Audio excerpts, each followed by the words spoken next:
Welcome to 712 Podcast, the podcast for the blue collar worker. Today I got a special guest, my man Nathan Lewis. I've been in the industry for 15 years.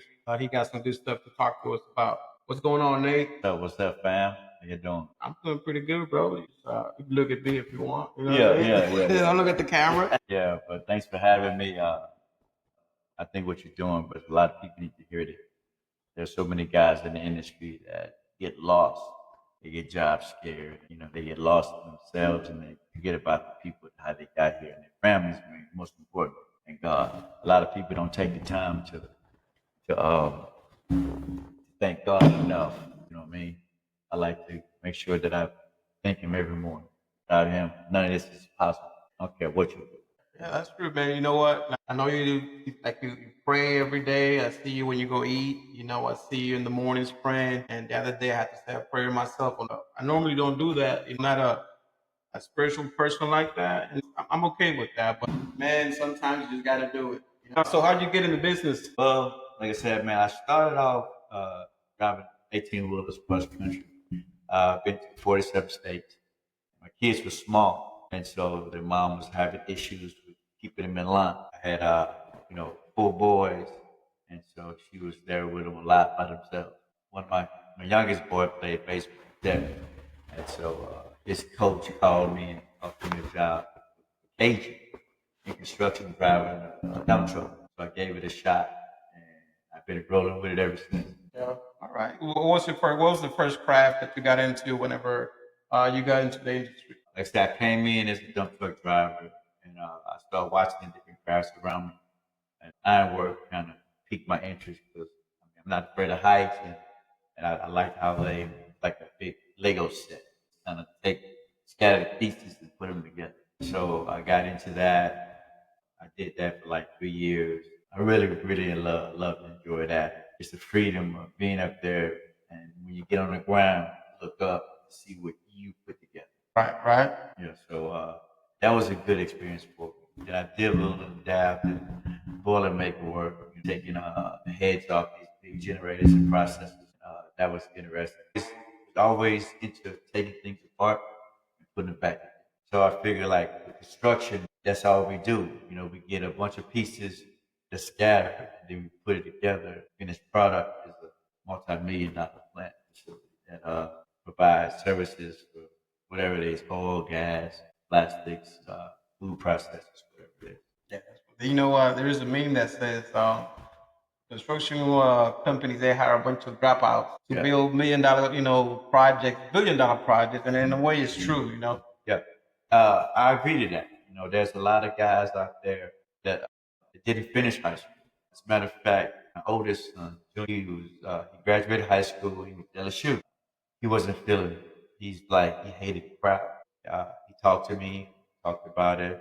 I was like, well, we need to talk to your mom. You know how she feels about you going to LSU, and education is very important. So we had the discussion, and she was pissed. But I had to show her statistics about the money. I was like, a doctor, not a neurosurgeon, but a regular doctor, a lawyer, averages between 75, 80,000 a year, And like I told her, I said, in that point in time, I made 125, and she had the argument about you're in the weather and you got to travel and you're gone. I said, how many doctors sleep in their bed at night? Right. You I know, was on call. you know what I'm saying? How many lawyers that don't come home? They come home at 5 every day. They got to put the work in to get the money. Right. And that's just what I do. Different element, but it's the same monster. You have more work time than home time. I think this is the only industry where you can not have a high school education to make over 100,000 easy, and that's not including per diem. Now, per diem could be from an extra 30,000 to another 50,000 or more, depending on the company, depending on the contract. Absolutely, absolutely. There's a lot of guys that are superintendents, general foremen that work in this craft with their uncle or their dad over the summer and picked up on it and just went with it. There's a lot of crane operators. As a matter of fact, we have a crane operator on the job. Jeff didn't go to high school, didn't go to crane school. His grandpa had a crane on his farm, and every summer he would run it and running till he got to the point where he just knew it. And his grandpa would put him in different frames, taking the job site, showing him. And right now, he's one of the best ones I've seen. Making top dollars too. Yeah, yeah, he making big bucks. Yeah, I tell my son, look, man, if you want to go to college, he's planning to go to college, play baseball. If it doesn't work out, I want to get him into this. Maybe he'll like it, maybe he don't, but I want him to have a good career where he can make good money and not have to worry about, man, living paycheck to paycheck. You know what I mean? Well, my youngest son, Devin, he played baseball in high school. He was good. He was good. On my birthday, 2023, he broke his arm. I went to his game and he broke his arm. And then COVID hit hard and it messed up everything. And so that was his senior year. So when he graduated, he didn't get a chance to finish out, push the numbers for the scouts to look. And so his mom was like, "Oh, it's okay, you can do something else."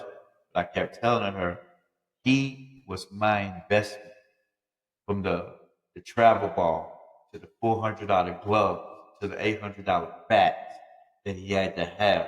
That's way back when. Yeah. Damn, that's a lot of money right there. So, and the coaching, the classes, the trainings I put him in, that was all investments for him because this was his passion. But now he's at his safety certification, and I try to tell him like, wherever you go, you got to learn how to be humble yourself.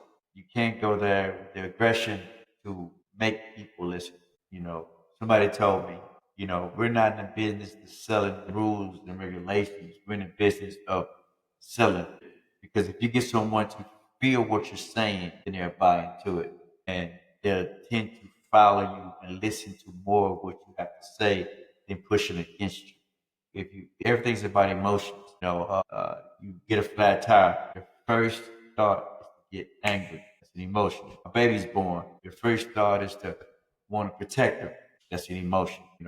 Everything is run off emotions. It really depends on how you decipher which emotion you're going to use at what time. And I've learned that out here that these guys could play on your emotions very quickly. Anger is the number one emotion that we tend to go to because we're trying to make you hear something, trying to protect you at the same time, but we're trying to teach you and coach you and motivate you to be better, be safer, because Joe messes up over here. It's innocent, but Kyle gets hurt and Joe goes home. And so that's so unfair, but sometimes that's just the nature of the beast. So when you got into iron worker, what was the hardest challenge you when you got into iron working? I mean, you got any stories that that you have? Yeah. My first job, I was green, didn't know much, but I was eager to learn. And so I had a guy, I forget, called him Slit, and he would be like, "Hey, I don't like red bone." He was a dark skinned fella. I was like, "Man, what I do to you?" He said, "Y'all think y'all pretty. Show yourself. Put you with me." I said, "All right, cool, whatever you say." We was structure was halfway done by the time I got there. So the highest point was like 90 feet. And it was 90 feet square top, so the beams on top. So we had to bring columns to all four corners to keep going up. The whole structure was like 110. So I'm sitting on the beam. He's just standing there with his chest out. I'm sitting down, I'm cooning it because I'm like, I don't know how to handle it. Right. It's like, stand up. Man, I ain't gonna lie to you about. You said cooning. Explain cooning to the people that don't know what cooning is. Yeah, cooning is when you sit on the beam and you scoot across the beam. Instead of crawling, you don't crawl. You want to straddle the beam and make sure you have all contact, both hands on the beam at the same time, and your feet placed inside the groove of the beam. And you scoot yourself at a nice slow pace. That way you keep your balance. Always be 100% tied off because I've seen some people fall. And it's not a pretty sight. Yeah, Cooning is a lot of the older school. They were like, that's that pussy shit.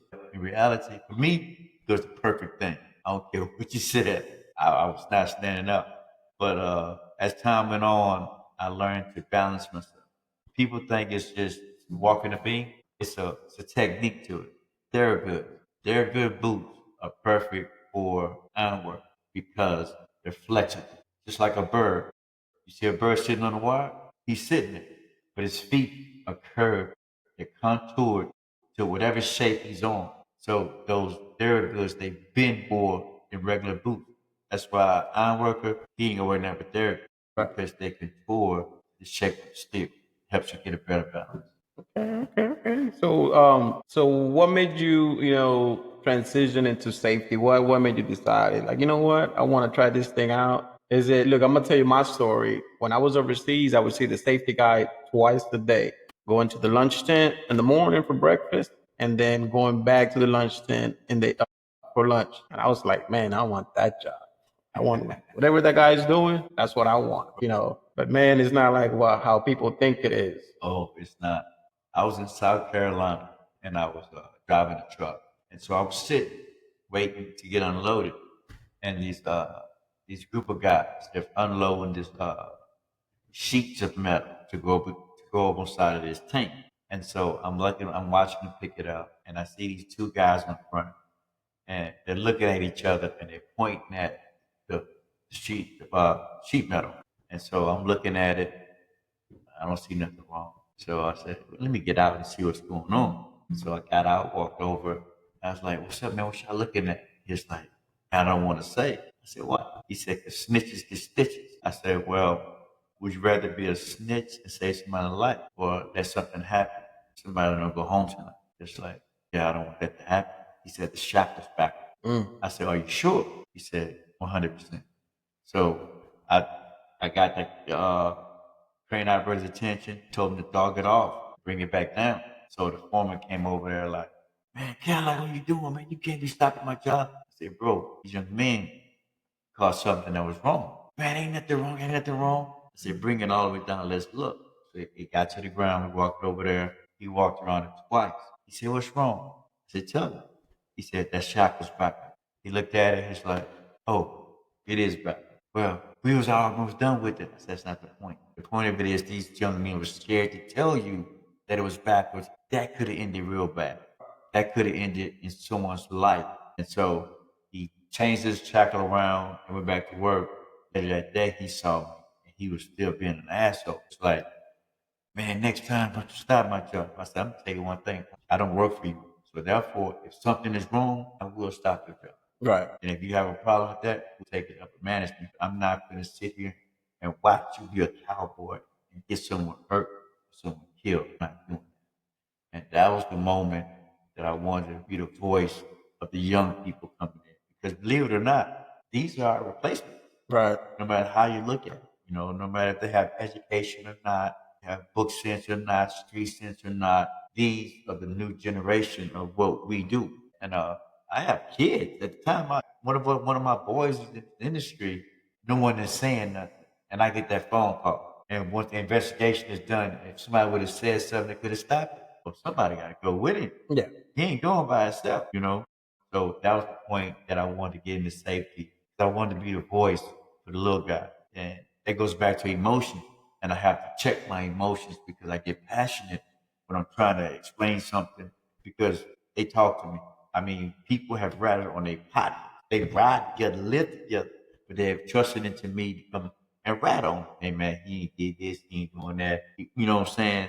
So I try to be very approachable when it comes to being out there, but I also have to check my emotions because I get passionate. Like I be ready to be like, save seven, cut the shit out. I got a question. So you say they ride together, they live together. So what do you think that they feel that they can tell the homeboy, hey, Ray, you're doing this wrong? Because society has us with those words like, man, you acting big, man, you acting like a punk. Come on, man, you're tripping. Why you scared? Those are trigger words that'll make a person do the wrong thing instead of the right. I like to live a code by if you do the right thing for the right reasons, the first thing, you don't have nothing to worry about. As long as you stand on integrity and honesty, and we all lie. We're human. We're Right. not going to always tell the truth. But when it comes to things like in this industry, when someone can get hurt, you have to tell the truth. You have to be able to stand on integrity and honesty in order to go home or the next man go home. Right. Like when I was an line worker, we had a guy, he was just a hardhead. He just wanted to do everything his way. And so his partner, because we all partnered up, his partner was like, man, look, you need to go down and get some water. You've been drinking all night. I can smell the liquor on you. You need these. just get hydrated. He was like, nah, I'm fine. I've been doing this 10 years and all this other stuff. So we was up there connecting. He was tied off, but he wasn't tied off right. So he was standing up there. He had the radio in his hand. He was guiding the crane down. You see him. I saw him. I turned around to grab some bolts out of my boat bag. I turned around. He was gone. Just that quick. He was standing there directing the crane. Hydration passed him out. He fell 40 feet to. Did he die? No, no. It broke his spleen, cracked 4 ribs, and broke his left leg. And the way he was tied off, it's almost like took his lanyard and he wrapped it around the beam instead of using a cheater. And when the pressure came, cut right against that beam, snapped it in half. He hit the rock. Those are the things that people don't really pay attention to. Being impaired, drunk, coming to work not fit for duty. I know people talk about it. We talk about it every day. Hey, fit for duty this, fit for duty that. Like you said, something I can do can hurt you or kill you. And usually it happens this way. The person that's not fit for duty is the person that ends up hurting someone else. Yes, so that's why I stand on. I try to stand on business with people. Like, man, if you not feeling it, go home. Yeah. Just go home and sleep it off. But the way in the industry work, you're being pushed, pushed, pushed. But when they bring it up, we're not rushing anybody. Right. But in reality, we gotta get this done. We gotta get this done. So these guys are pushing through, and a lot of these guys, man, they live by that creed of happy wife, happy life. Means she get to stay at home and pay no bills, and so they gotta make the money. Right, right. They got little ones, car payments, rent, The toys, get the toys, and all that. cars, cycles, all that. So they gotta push, push, push, and they gotta take the abuse of their boss. Yeah. And it's a lot of times that wears a man completely out. So what has been one of the hardest things for you, traveling, working out of town? I know you say you had your son, travel ball and all that. What's been some of the toughest moments for you? Missing it. I think that those were some of the hardest parts, but the hardest part, the hardest moments was when my mom, I was working in New Mexico, and she would call me regular basis, check on me, see how I was doing, and she would, when you coming home? I just want to see you. I ain't seen you no more. Got to make this money, trying to make this money.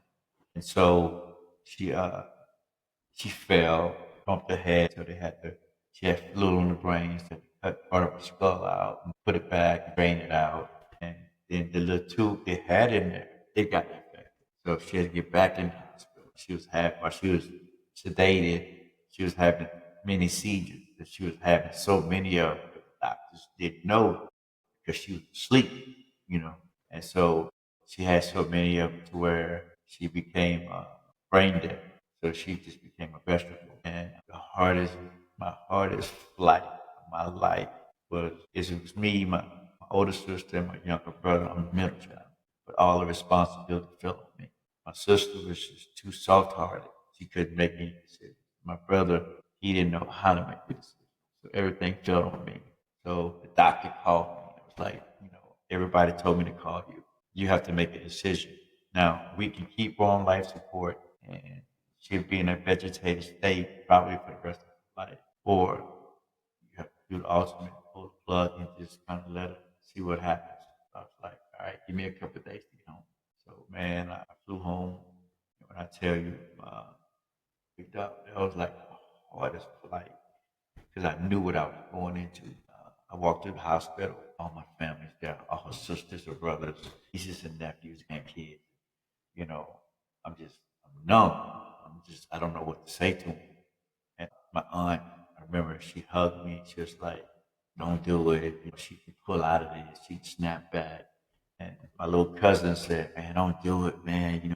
God has the final say. So I walked in the back by myself to see her. And I'm looking at her and I touched her. You know what I'm saying? So at that point, I'm looking at her. I'm looking at the machine. I'm like, man, she's all right. There's no sense of just holding it. So, doctor came in, we talked about it. I was like, yes, that's what I want to do.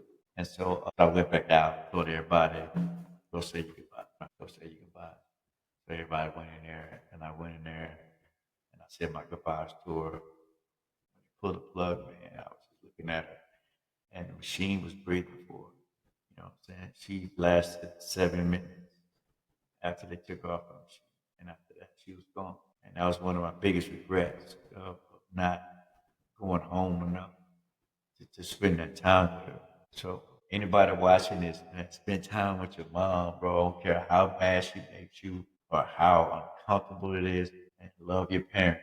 Love your parents. My daddy, he wasn't shit. I can say that, you know what I'm saying? But my mom, she you know what I'm saying? That and it's like when you lose your mom, bro, you lose a piece of you that you could never get back. You know, as a kid, you was feeling bad. What's the one place where you wanted to be? In your mom's bed. And you just felt better. Slept better. You know what I'm saying? For her to walk by you and rub you on the head and hug you and kiss you and call you her baby. I still do that. Exactly. You know what I'm I still saying? do that. Because it's just that mom, you know, like my dad, he passed. It was like, okay. You know, I got a funny story about that, bro. It'll blow your mind, bro. I'm telling you. This guy. So the name Cadillac came from because when he was in his prime, he wouldn't drive nothing but it.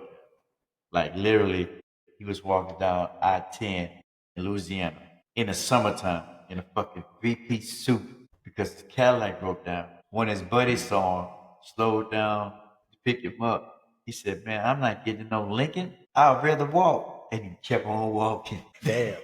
And so, like his mom, she drove Cadillacs. His dad drove Cadillacs. So it's in my blood. When I was younger, that's all I wanted. Even though me and his relationship wasn't that good, it was just in my blood. And so he had emphysema. He was passing. So he was like, you know, trying to make amends to everything. It was too late for that. You know what I'm saying? But I still show respect and love. I was there for him. At the funeral home. So there's like it's all the kids, like 18 brothers and sisters. So we sit in there and they're like, okay, who paying for the funeral? And so I'm standing in the back. Everybody turn around and look at me. And I mean, it came out so fast, I didn't realize it. I'm like, the fuck y'all looking at me for? I ain't paying for this shit for this nigga, man. I don't know this motherfucker, you know what I'm saying? Yeah, yeah, yeah. It's like, well, daddy want to go to the graveyard in a Cadillac. I said, put that motherfucker in the Chevy. You walk for that. But yeah, that guy, he taught me something, man. He taught me how to be a better father. I remember when my first son was born, I was 19 years old, and I looked at him in his eyes and I made a promise that I would not do to him what my father did to me. And so I was grateful to my father for that. He showed me what not to do in order to be there for my kids, sacrifice for my kids. You know, my second to the oldest son, Nick, you know, his mom, she kept me from him, you know. And so I had to put myself on child support. That's not unheard of, you know. Yeah, you know, so Bitch, don't tell nobody. yeah, you know what I'm saying? So with the court, and man, the judge was just like, are you serious? Because her lawyer was just bad mouthing me, and he, all these negative things. His family is known drug dealers, kind of horrible things. He said, but yeah, but he brought himself here. He wants to pay the money to be in his son's life, and you want to try to take him out of that. That don't make no sense. So yeah, that was chaotic, but yeah. So I put myself on child support for him. But that's due to what my father taught me. You know, him not being there was the best thing he could have done for me. Right. Because I have brothers that are just like him that were raised by him, and they're trash. They're absolutely trash. They don't respect him, and they have no respect for themselves.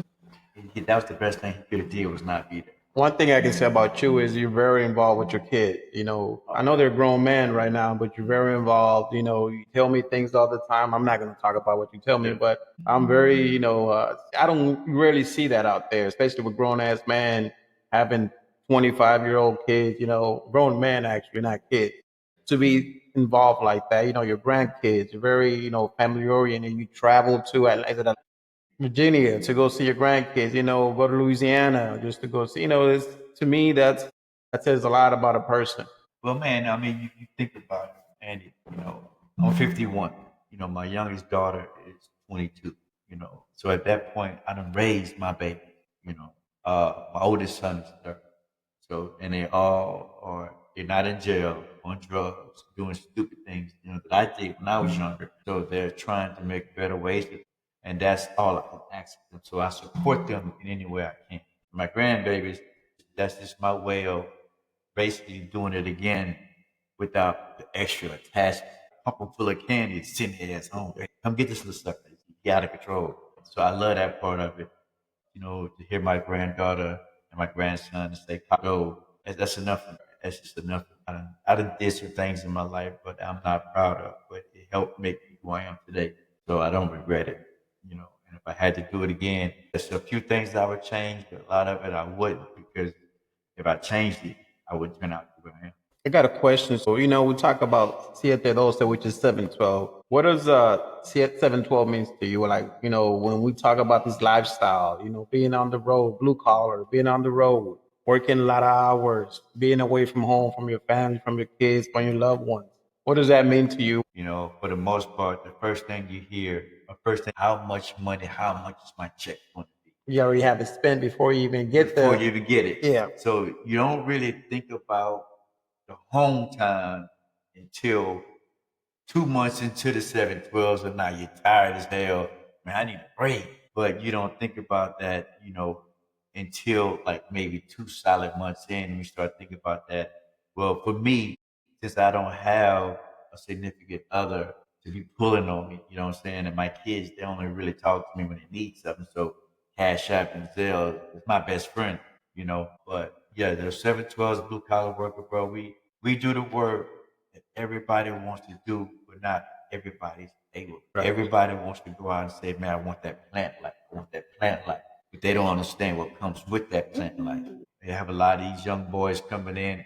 I like to coach them. I like to talk to them. And some of them take what I have to say. But for the most part, 712s is, like I say, that money. You spend it before you get here. Man, I make these 712s, man. I'm gonna go put some rims on my 65. I'm gonna go ahead and get it painted, do bumpers, you start. For me, I start putting money in my toy, because at the end of the day, every man needs a toy. I mean, we're grown kids. We love to have fun, even though we are responsible adults with children, wives, mortgages, and all that. Still, you need some time for yourself. If you don't do that, all work and no play, it will run you in the ground before you're ready. So, Definitely. So what do you tell those young guys? Hey man, hey lag, I want to get into the industry. I want to go out there and get them in 712, 14-hour days. I want to make money. What do you tell them? Because it's easy to say it, but mentally, man, it's hard. I know when I do orientation, I want 712, 712. The kids, but after 3 weeks, it's like, man, when do we get a day off? I like to tell them, be careful what you ask for. I said, because those 712s, yeah, checks gonna be fat, but you ain't gonna have no time to spend it. Because if you think about what 712s mean, that means 7 days a week, 12 hours a day. There's only 24 hours in a day. That means the 12 you're working means you need to go home and sleep. The other 12, get rested for the following day. But what about the 2 hours that you're driving or 3 hours that you're out? That's 15 hours right there. Absolutely. Those are the guys that really need to day off. If you're working 712s, but if you signed up for this, it's like the army. My son, he went to the Navy to impress a girl. I told him don't do it. He did it anyway. So I was like, what I'm saying? You got that motherfucker ready to come home. I said, you don't belong to me no more. Uncle Sam owns your ass. So you gotta go through it. But he's went through it and he's doing great. Like he's thinking about getting into safety as well, which would be great for me. I have two kids. Two of my sons, kind of following in the footsteps. But his would be better because he's in the military. That military safe It's structure. is structured and it's way more money. Yeah. You're working directly for the government. You're gonna take care of it. That's what's up, man. Where you see yourself in 10 years? Are you going to continue to work in this industry, or are you going to see yourself doing something else, type of business? Where do you see yourself? In 10 years, first of all, with God's grace, to still be alive and being able to move around Amen. and enjoy my grandkids. And in 10 years, I really want to, in 10 years, I want to have my own third party. I'm going to start my own third party firm. And my youngest boy, one as a safety nine, back in keep his head in the game, you know what I'm saying? He's gonna be my number one guy.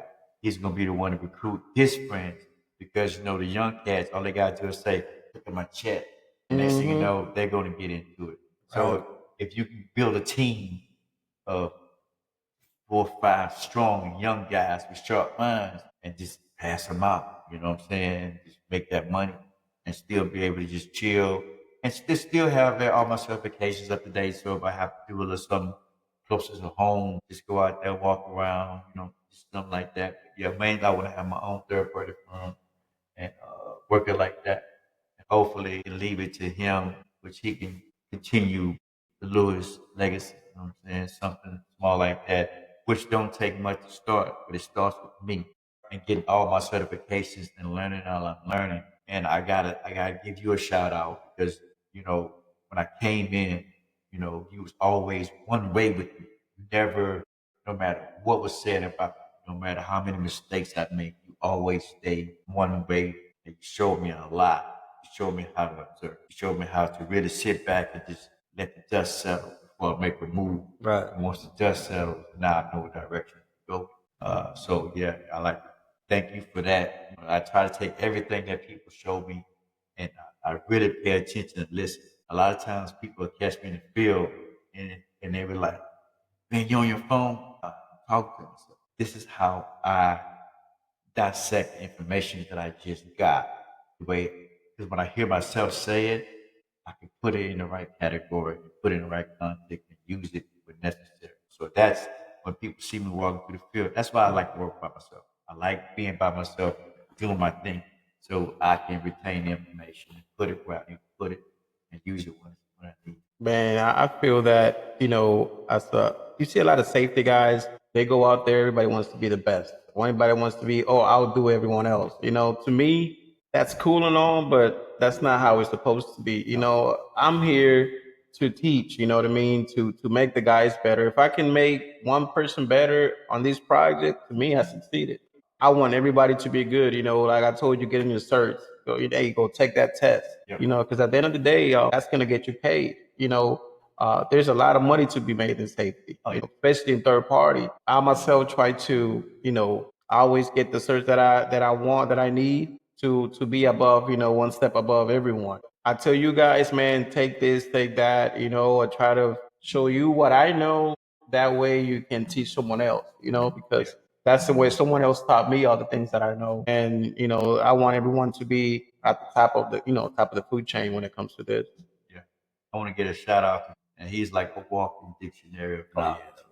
He never hesitated to teach anyone anything. Like you said, the knowledge that he knows that one day when he go home to the Lord, he's gonna take it with him, but he wants to share it. Right. Yeah, and when I'm out there, I try to coach these guys. The knowledge that I have, like I say, some guys levitate, especially the young ones. We're talking about God, cars, jobs, whatever, just to make sure I want to get their attention. So I let them talk about what they want to talk about so I can know how to reach them.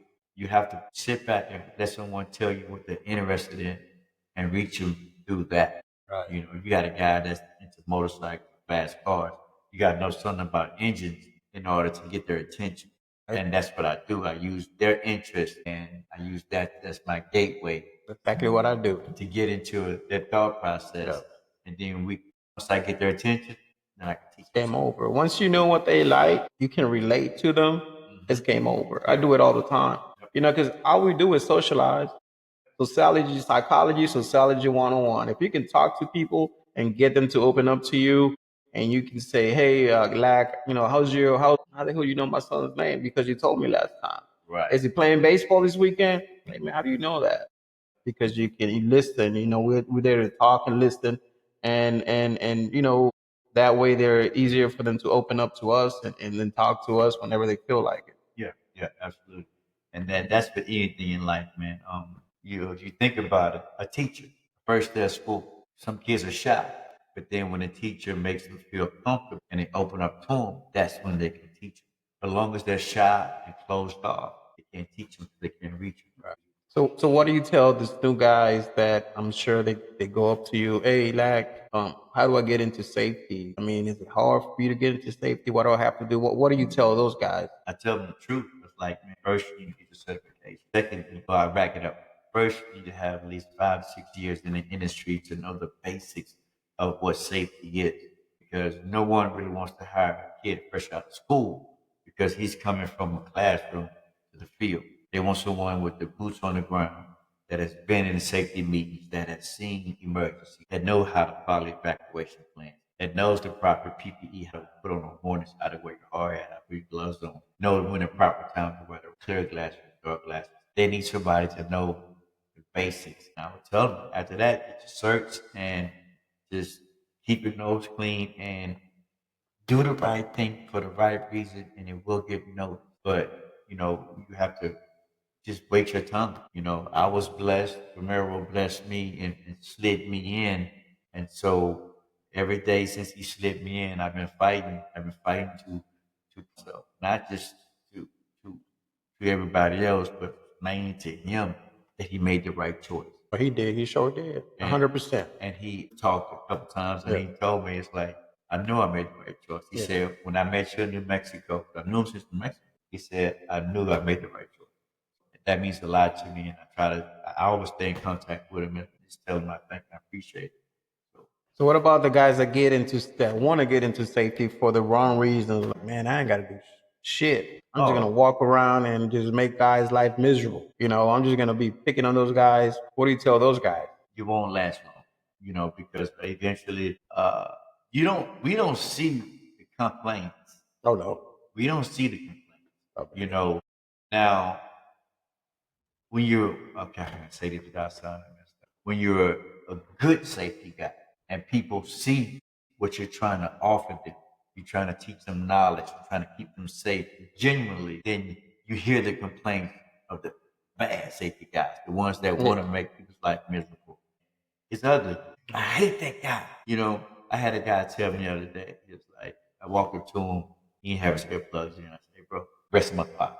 He said, man, you gonna give me a ticket? I said, nah, I'll coach you up. He said, you know what? If you'd have gave me a ticket, I wouldn't even been mad. But if one of the others would have gave me a ticket, I'd be pissed. I was like, well, I appreciate that, man. He said, because, man, you always talk to me the same way with respect. You make me feel like a brother. And that's what emotion, feelings. We're here to sell feelings. If I can make you feel like I'm your cousin or your brother from another mother, then you're gonna open up to me. You're gonna Right. tell me your darkest secrets. Now I'm gonna say something to you that nobody knows. I'm talking about I haven't even told Miro. Last year there was this kid. His name was he was having problems coming out the club with his family. He wanted his family to know, but he didn't know how to do it. And so he asked me to talk to him. So he was talking to me about it. I was like, hey man, that's ain't got nothing to do with me, I'm a safety guy. He said, but you're the only one I trust. I was like, well, what about your brothers? And he said, no. He said, when I come to work and I see you standing at that gate, he said, take my hand every single morning. He said, you shook my hand before you knew my name. And every time I see you in the field, you'll walk by me and give me a fist bump or you'll pat me on the back and ask me how I'm doing. He said, you've showed me respect and humility. And he said, I trust you. He said, this is too uncomfortable for you. Then I want to talk to you about it. I Right. said, bro, this is what you want to do. So talk, and I gave my advice, and I just like, that's not going to work. If you ask for my advice and you don't take it, it's kind of like, I said, you have to try something because you're miserable. And before you get to that point of doing something awful to yourself because your dad, because his dad was like a military guy. We don't believe in that. But he came back to work and he told me that he talked to him. Of course, his dad blew up. His mom cried, but his sister and his brother accepted him and embraced him. Then he came and he quit like 2 days later. Just like, this ain't really for me. He said, I only did this to impress my dad. Damn. So he quit, and I haven't spoken. Okay. Okay. Let's talk about the toys. The guys that are spending all their money on toys. That's my thing. And it could be a good thing and it could be a bad thing.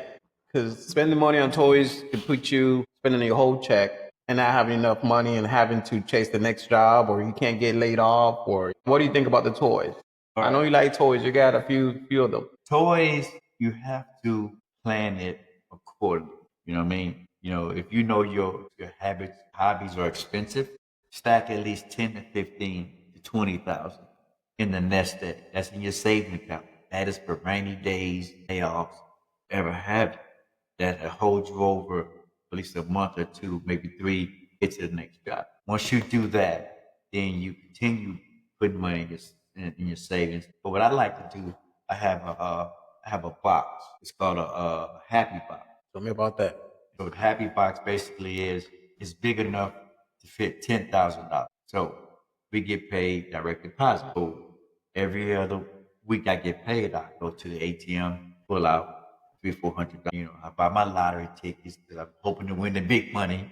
Then, you know, and so at the end of the week, whatever's left in my pocket, in my wallet, goes into my happy box. So if I pull $300 out tomorrow and I don't spend hardly, I think I had $200 left over by the next week, goes into my happy box. And so it may not seem like much, but it accumulates. And before you know it, you got $10,000 in your happy box to do whatever you want to do with it. On top of that, you got money in your savings, still growing, and your checking account looks decent, and all your bills are paid. So you don't have to worry about, you know, layoffs because you have a cushion. And I tell people that all the time. It's like when people are like, man, why you buy cars? Cars is my passion. Like some people have guns and things like that. I love engines. I love the way they work, what makes them move. I love cars. So I don't have a problem with buying a car at all. I'm talking about at all. You know what I'm saying? Right. As a matter of fact, I'm looking at a 69 convertible Cadillac right. Well, you know what I want. But Yeah. it's coming soon. No, don't get that because then you're gonna be going through midlife crisis. You know, when yeah, I've heard that before. I bought my car. They were like, "You too young you too old for that car." Like, what the fuck? Man, tell you something. We only get one life to live, one. And in terms of how we live it being drunk, on drugs, whatever, that's your choice. But if you work hard and you handle your business like your son, doing great, getting ready to graduate, you know, with God's blessings, he's gonna get a scholarship, go to college, play ball, do what he wants to do. You only have that one. Why can't you live your life? Why must you? A lot of people have it so backwards, like, you know, well, I can't do this because I got bills and I got grandkids. And at the end of the day, I love my grandkids, but they're not my kids. They belong to my children. So my job is to spoil them, give them what they want, send them back. And at that point, it's just me. So my toys is my pleasure. You know, like I go home and I crank the 65 up, man, take her around the corner, man, wash her up, and just make me spin a block. And I'm at peace. It's like it takes me back to, because I wasn't born in 65. So to have that piece of history that's mine, you know, when I get in it, you know, in it every time I look around how big it is, I'm like, there's a family that had this car before me in 1965, 66 that rode around with the windows up when it was raining, smoking a cigarette with kids in the back. You know what I mean? Nowadays, that's unheard of, you know? So just things like that, like, you know, how much room in the back, man? If she about 5'9", 6 foot, she can fit, you know what I mean? Oh, what about the ones that are overspending $90,000 on trucks on the second job ever or first job ever? You know what? Hey man, I'm making 2,000 a week. I need to give me an $85,000 truck. What do you tell those guys? First job. First job, I tell them, as a matter of fact, I have a experience close to home. My son, he bought a $60,000 truck. And I try to tell him, son, slow down. And I tell y'all up, man, slow down, pace yourself once again to get that cushion. Because these construction jobs, we are hired in to work ourselves out of a job. That's right. So it's not like a warehouse job where it's ongoing forever, where you retire. Each and every job, and they all pay different. So you have to plan yourself, plan your money, plan your toys, your spending, and all that. You have to put it in order. I have a little book that I write things down in, and that's how I want things to go, and I stick to that plan. So those guys that spend them $80,000 on the truck, like I asked my son, what's the point? He said, you have one. I said, yeah, but I got money in the bank. You know what I'm saying? I said, what do you have? I got like 10,000 in the bank. I said, okay. How long is that going to last? Because number one, you're taking the down payment from that 10. You're buying your insurance out of that 10. So then what you got left? You know what I'm saying? And you're already lazy. You don't want to go to work like you should. You don't want to do the things. You don't want to make the sacrifices like you should. The millennial kids his age, not all of them, I want everybody to understand, not all of them tend to feel like they're entitled. And he is one of those that's just like he's supposed to. Like he got laid off, but he got fired. Lied to me, said he got laid off, but I already knew what happened. So his truck note came around. His 1200 up. So he was like, "Hey pops, you love me? I love you to death, kid." He said, "Man, look, I need a favor." I said, "What you got? Anything?" He said, "Man, I need you to catch my truck note this month." I said, "I don't love you that fucking much." I tried to tell you, Yeah. because you had a nice car paid for. I used to run a Nissan Sentra. You had to have a truck. All of his buddies, but they came from rich families. You know, you got mom and dad both in the household making 100 plus a year each. They can afford those things. I said, "You live with your mom. We're divorced now, so my money is my money. We ain't sharing it. So you should not have gotten that truck, but he has it. He don't take care of it. Last time I saw him, dirty. I was like, that's on you, Bo. That's on you." But I tell those guys, man, and it's hard to tell them that, Andy, because they I was once them. Yeah. I We was were. We were. once them in a way nobody can tell us nothing. Yeah, we were. So sometimes you have to just step back and just like with my kids, I tell them, I ain't gonna pay all your bills, but I am your safety net. If you get into a bind, then you just can't get out of call me. I got you. But if you can work your way out of it, and I want to leave you with this though, man, and I hope everybody listens to this. There is no problem that cannot be solved if you just take a few extra minutes to think about it. I don't care what it is. If it's a problem, we panic. You know, we get into panic mode and we always think the worst. Oh, I got paid off today. What am I gonna do about my bills? But you always got to remember, God has the final say. Right. If you pray to Him and you good to Him, He gonna be good to you. That's right. And so if we learn that part of it, man, I think a lot of people can calm down and not be so anxious. And that's why the world is so out of whack, in my opinion. We're anxious. We want to know, like at the job site, they worried about the next job, the next job, the next job. Calm Where we down. going next? Calm down. Let's finish this. Let's finish this with safety and get you to the next one. Right. Because if you get hurt here, You ain't going to the next you one. ain't going to. No, that's not at all. Or you mess up out of here, they ain't gonna take you to the next one. Not this company. Oh, hell no. You make one mistake. You're out Like the game. put X on his name. Do everything right. That way you don't have to, worry about the future, the next job, things like that. Usually those are the guys that worrying about the next jobs are the guys that don't have a good work ethic. Like, dude, how can you worry? How could you worry about the next job and if you don't even want to work out here? That blows my mind. You come to work, boots untied. You're not put together. You're eating snacks all day. You're just not taking care of yourself, or you're not trying to do better. Burritos and energy drinks. Yeah, sneaking Red Bulls in lunch. Snickers and Red Bulls for lunch. God damn. Yeah. One guy told me that's the breakfast of champion. I said that's the breakfast of a walking dead man. Man. In his heat, bro, that's just not a good combination. That's one of the things too that we don't really talk about is our health. People eating like shit, chips and salsa and Snickers and Red Bull and like, damn, bro, like how can you eat that every day for lunch? What I noticed out in the field, the ones that eat the worst, look at their boot. Look at the heel of their boot. They're dragging ass all day. Yeah, that's right. I mean, the heels of their boots are just worn. And the boot look brand new. The heels worn because they're so tired and sluggish. They're dragging ass all day. And I just look at their boots like, yeah, he must have had a rough night last night. He dragging rub off.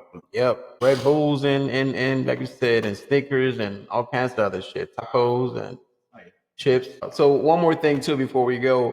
What do you do to keep your mental health, to keep your head afloat, to be 100% mentally healthy? What do you do? Because without him, nothing is possible. With Amen. him, any and everything is possible, no matter what it is. That goes back to me saying that no problem cannot be solved with him. He's going to make a way. And I just come to work, man, and focus on 65, man. You know what I'm saying? And getting to that Cadillac and actually, getting to the next level where my money is good enough where I can, you know, just follow my grand. Money makes the world go round. It's not everything is we need. Makes life easier. Makes life a lot easier. We need it. So yeah, I just focus on doing the best job I can do, helping as many people I can help, and just being as humble as I can be. And a lot of times we get sidetracked with different things, but just being humble, man, and realizing that we're gonna make mistakes. We're not human. I mean, we're human. We're not perfect. We're gonna make mistakes, bro. And, God is a forgiving God. That's how I raised my kids. That's how I learned to forgive them so easily because, you know, think how easily God forgave me. All the shit I did in my youth. I tend to keep that on my head. I can't stay. If I'm mad at you at 12 o'clock, around 1 o'clock, Good. I'm done. Yeah, I'm the same way. I'm just done. I don't have time. It's construction. We get mad right now. If you come back mad the next day, you got a problem. You got a major problem. That's like with family. My brother. We argue at 12 o'clock, cuss each other out at 12:30. Hey, what you doing, bro? You know what I'm saying? Being angry takes too much energy, bro. Yeah. What about the gym? I know you hit the gym a lot. Well, I've been slacking off of it, man, but I'm getting back into it. Now, that's one of my biggest motivations because, like I said, I just lost a partner to diabetes, eating right, not taking care of himself. And he had the opportunity to straighten it out, but he was lazy and chose not to. And I don't want to get put in that category with him. I want to be able to be in my 60s and still be able to throw a football with my grandson or go sit in the stand and watch one of my grandkids do their thing in the sports or play in the marching band, whatever they do. And I want to just be able to do that because when it's time for home to the Lord, man, I want to be able to say I did something. I lived my life. I didn't have a lot of regrets. I seen something on TikTok one time. There was this guy running. He was chasing the money, grabbing the money out of the air. And his arms would get fuller and fuller and fuller. And he grabbed the last dollar out of the air. But then when he looked down, here's the edge of the cliff. But nowhere else to go. Time's up. Time's up. Wasted all that time chasing the money. And at the end of your life, you didn't do nothing. Time's up. Yeah, I have the same conversation with my brother. He tells me all the time, "Hey, man, you've been grinding way too much. You need some time off." But like, I don't know what I'm gonna do if I take a lot of time off. He says you need to get just a regular job for like a year, but I like the money. And that's the thing about it. You don't have to, in my opinion, just get a regular job. It's just that you have to get a hobby, something that really interests you. Like, that's why I'm doing this. See, you can take time off and and interview strangers that you might meet at the store. Doing a podcast, you mind, but you have to learn how to get it set up, different where you can do it on the fly. Yeah. You don't want everybody down. Yeah. But I think this is great. A lot of people need to hear these stories, and I hope that a lot of people watching, young kids, realize that you can make the money, but making the money, you have to sacrifice so much to get there. We've sacrificed so much away time to where, like a lot of times they say, we're here. This job is our family. We're with these guys 90% more time than we're with our own. And so this job has destroyed a lot of marriages, a lot of families, torn them apart. But it's just somebody got to do it. That's my new saying. I'm gonna get a T-shirt or one of Somebody got to do it. Somebody got to do it. Man, I want to say, man, thank you for coming out here. It takes a lot, man. The hours that we're working, the days every day, working 7 days a week. And, for you to come out here and spend an hour and a half, 2 hours with me, that says a lot. And I really appreciate that. And we started off rough at first, with all the equipment. I'm still learning all this stuff. So, but like you said, we're going to get better to a point where I can just turn this stuff on and boom, I'm ready to go. But it's going to take some time. I needed this, bro. I needed some time to reflect. Like I said, man, just getting off work, your girl and all that, man, it's just, I had a lot on my mind, but now I'm thinking clearly. It's good. I needed this. I'm glad I came. I needed this. I appreciate you, man. Appreciate you for coming. We'll have you, next time so you can hopefully, in the future, you get your, third-party consultant. Maybe you can hire me. You can hire my son. I'll definitely hire you, man. As soon as I hire you, I'm going on vacation. I like I like my time off. I'm going on vacation. Hey, you got this, dog. What am I supposed to do? Figure it out. Yeah, I'm going on but yeah, vacation. man, just wish you the best. Keep doing your thing, man. Keep talking to the young guys. Teach them, spread the word, stay positive. And where can they find you, man? TikTok, Instagram. Or you Yeah, don't really. man, I'm on TikTok, man. You know, Cali325, Facebook, Jack Sparrow. You know what I'm Ooh. saying? Yeah, that's just you'll catch me there, man. I got some Uncle Lenny Boom Boom Williams coming Oh soon. yeah. You can come out here, man. We got the cameras. You got everything. Hey, I got Uncle Lenny Boom Boom. He gonna be coming to speak some knowledge. You know what I'm saying, son? Yeah. You gotta be ready for. You gotta be ready for him, baby. No, He we coming good, man. real with it. Yeah. You can't be the soft hearted. No. He gonna- This he- is blue collar. We talk shit all day. Yeah, he gonna You keep know. it 100 with you. You know what I'm saying? Teach you how to say to keep the situations in line. You know what I'm saying? We gonna keep it PG. Gonna keep the Hell yeah, situations in line. situations in line. Like the Yeah. yeah, okay, I Keep got the you. situations in line. All right, man. Appreciate it. Hey guys, thank you for taking the time to listen to this podcast. Follow me at Siete Doce Podcast on Instagram and Siete Doce Podcast on TikTok. And you can follow this, look for this interview on YouTube, Siete Doces Podcast on YouTube. We out.